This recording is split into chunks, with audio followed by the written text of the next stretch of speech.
nothing changes until something changes. And expecting somebody else to change is a bad way to see change happen.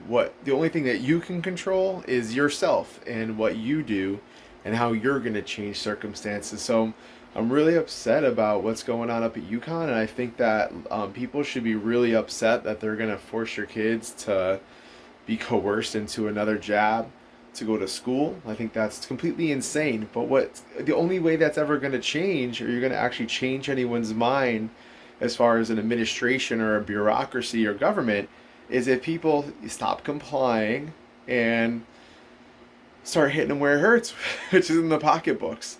It's like until enough UConn parents and UConn students are going to get up and say, I'm not sending my kid, I'm not giving you any more money.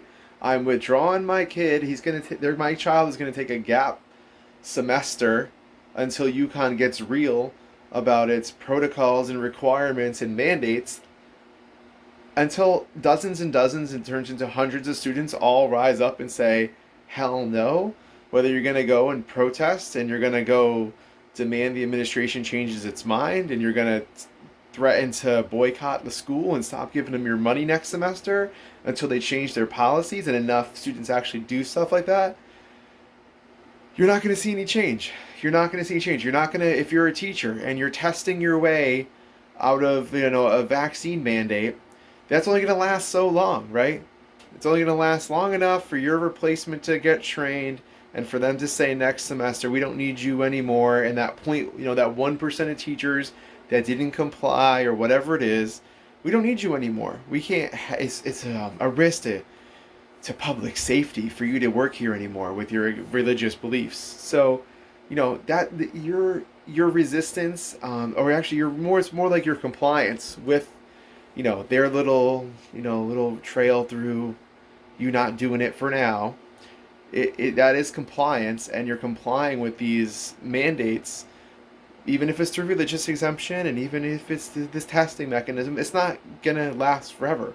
At some point, it's gonna end. At some point, enough teachers got to stand up for themselves. And you got to get more teachers that don't want to get a third shot, and a fourth shot to actually say, I'm not going to teach anymore.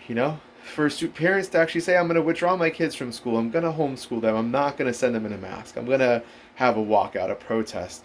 We're going to go down to the Board of Ed meetings. We're going to speak out. We're going to do stuff. We're going to do something real, tangible, real. Money always is a powerful motivator. Votes can also motivate. And nothing changes, nothing's ever changed without mass civil disobedience and non-compliance. That's the only way things have ever changed.